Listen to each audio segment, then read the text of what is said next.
Attorney, sabi ni Carlex, anong nakikita mong kapalaran ng SMNI based sa ginagawang harassment ng Crocodile Farm sa network? Give me a number. Carlex. Ilan ba lang numbers, Attorney? Isa lang? Isa lang. Isa lang. One number. Ngayon, kung masyadong, kasi 1 to 80 to 80, pwede naman kayo somewhere in the middle, pero magpa-chik-chak kayo pagkat sa gitna. Kasi ang mabalik yung bilang ko. Pero kung lang nag-chik-chak, yun na lang sa una kaysa pinakadulo. Okay. Sabi ni Carlex, 14. Sige.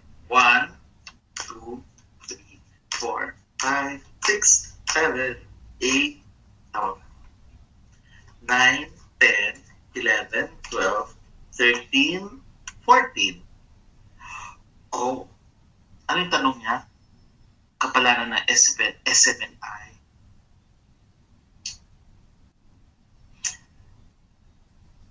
Malabong may magawa ang Crocodile Farm. Nagtitiwala tayo sa SMNI. Oo. Kasi, walang basis eh. Yan ba yung franchise ng SMNI? So, parang may some kind of threat yung nag-preside sa hearing. Oo, kasi parang sinabi lang doon, it was a question eh. It wasn't a statement. It was a question na paki-explain nga, sabing ganyan, sa Congress, o ba yung ganito, di ba?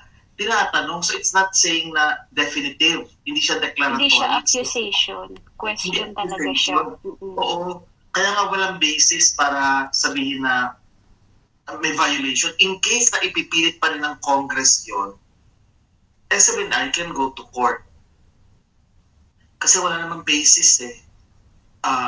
Pwedeng may abuse of discretion.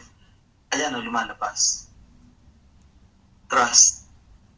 Okay? So, yan yung lumalabas card. Okay! So, love na love nila si Tamba, no, Attorney? Ha? Love na love nila ng Sino? Congress. Si Tamba. Ba? Napaka-strong yun. Correct. Sabi ni JP, ano mangyayari kina Dr. Lorraine Batoy at Eric Celis? Eh di ganun pa rin. Okay.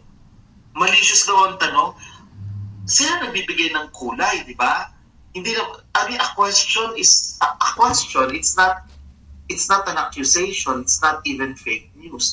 At saka, ang trangkisa naman, if you violate the terms and conditions, anong violate nila if you're just asking a question? There's no violation, di ba? Kaya nga kung sakaling putulin nila yung franchise, SMNI can go to court kasi may franchise pa sila up to so many years eh. Puputulin, so there must be a basis. Eh kung walang basis, the Supreme Court can enter into the scene. So pwede na.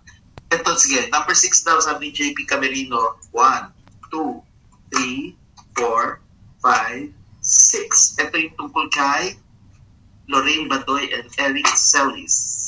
Okay. Adetma. Basta continue lang sila. Maturity of not at all affected.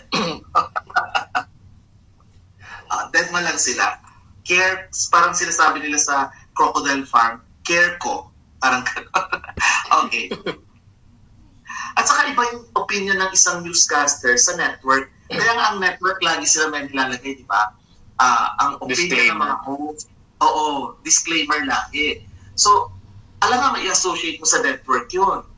It's a program. Yung program ang dapat managot, if ever. Hindi yung entire network, di ba?